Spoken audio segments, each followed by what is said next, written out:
ناظرین گرامی السلام علیکم ورحمۃ اللہ وبرکاتہ۔ سیدھی بات کے تازہ ترین آج کی بات خاص بات میں آپ لوگوں کا استقبال ہے۔ آئیے خبروں کی جانب بڑھتے ہیں۔ دہلی میں ایک مرتبہ پھر تیز رفتار تھار کا قہر دیکھنے کو ملا ہے۔ یہاں موتی نگر علاقے میں جمعہ کی دیر رات بے قابو تھار سوار نے ایک بائک سوار کو ٹکر مار دی، جس سے اس کی موت ہوئی۔ وہیں حادثے کے بعد ملزم ڈرائیور تھار چھوڑ کر فرار ہو گیا۔ اطلاع ملنے پر موقع پر پہنچی پولیس فی الحال ملزم کی تلاش کر رہی ہے۔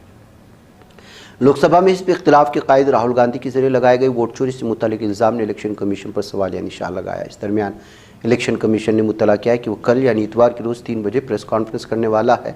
بہار میں ووٹر لسٹ کی خصوصی گہری نظر ثانی سے متعلق اپوزیشن پارٹیوں کے مستقل حملوں کو پیش نظر رکھتے ہوئے الیکشن کمیشن کی پریس کانفرنس کو انتہائی اہم تصور کیا جا رہا ہے۔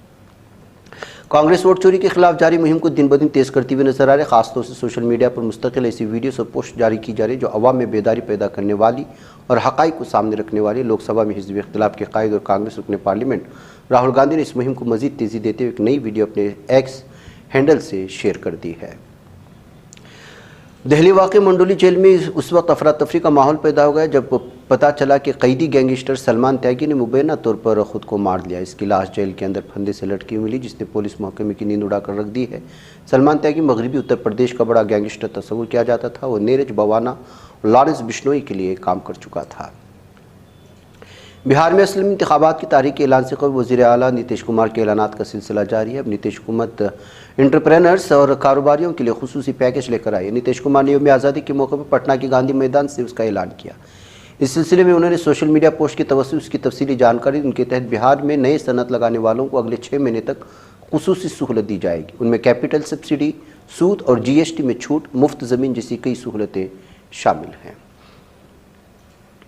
آل انڈیا مسلم پرسنل بورڈ نے سپریم کورٹ میں ریٹ پٹیشن داخل کر کے درخواست کی کہ فاضل عدالت ایک حکم صادر کرے جس کے ذریعے مرکزی حکومت کو ہدایت دی جائے کہ وہ موجودہ ریٹ پٹیشن کی سماعت کے دوران امید پورٹل کو معطل کرے یا جاری کردہ نوٹیفیکیشن کو واپس لے لے۔ اسلامی تحریک مزاحمت حماس نے 14 اگست 2025 کو جاری ہونے والی اقوام متحدہ کے سیکریٹری جنرل کی رپورٹ کو سختی سے مسترد کر دیا ہے، جس میں حماس کی مسلح تنازعات میں جنسی تشدد کے الزامات کے تحت بلیک لسٹ میں شامل کیا گیا۔ لندن پولیس نے اعلان کیا کہ برطانیہ میں کم از کم 60 افراد پر فلسطین ایکشن تحریک کی حمایت کے الزام میں مقدمہ چلایا جائے گا۔ یہ وہی تحریک ہے جسے حال ہی میں قابض ظالم دہشت گرد صہیونی اسرائیل کی مخالفت کے باعث برطانیہ میں کالعدم قرار دیا گیا تھا۔ قابض ظالم اسرائیل کی فوج پوری تیزی کے ساتھ منصوبہ E1 پر عمل درآمد کے لیے وقت تیزی سے آگے بڑھ رہا ہے۔ استعماری منصوبہ مشرقی القدس کے قریب تقریباً 12 کلومیٹر رقبے پر محیط ہے، جس کا مقصد صہیونی بستی معالیہ ادومیم کو القدس سے جوڑنا اور شہر کو اس کے فلسطینی ماحول سے کاٹنا ہے تاکہ مقبوضہ شہر میں ایک نیا آبادیاتی منظرنامہ مسلط کیا جا سکے۔ تقریباً 31 ارب مسلمان ممالک کی وزیر خارجہ نے قابض اسرائیل کے وزیر اعظم بنیامین نیتنیاہو کے اس بیان کی سخت الفاظ میں مذمت کی ہے جس میں اس نے نام نہاد گریٹر اسرائیل کے قیام کی بات کی ہے۔ نیتنیاہو وہ مجرم ہے جو غزہ کی پٹی میں جنگ جرائم کے ارتکاب پر عالمی فوجداری عدالت کو مطلوب ہے۔ اس نے حال ہی میں گریٹر اسرائیل کی بات کہی تھی۔ قابض ظالم صہیونی درندوں نے آج ہفتے کو علیہ صبح غربی اردن کے مختلف علاقوں میں وحشیانہ چھاپوں اور اندھادھند گرفتاریوں کی مہم چلا کر کئی نہتے فلسطینی شہریوں کو حراست میں لے لیا ہے۔ فلسطین کی سرزمین جہاں قابض ظالم اسرائیل کی درندگی، خونریزی اور نسل کشی کا سلسلہ جاری ہے، وہیں اہل ایمان اپنی ثابت قدمی، روحانی وابستگی اور قرآن سے جڑے رہنے کی روشن مثالیں پیش کر رہے ہیں۔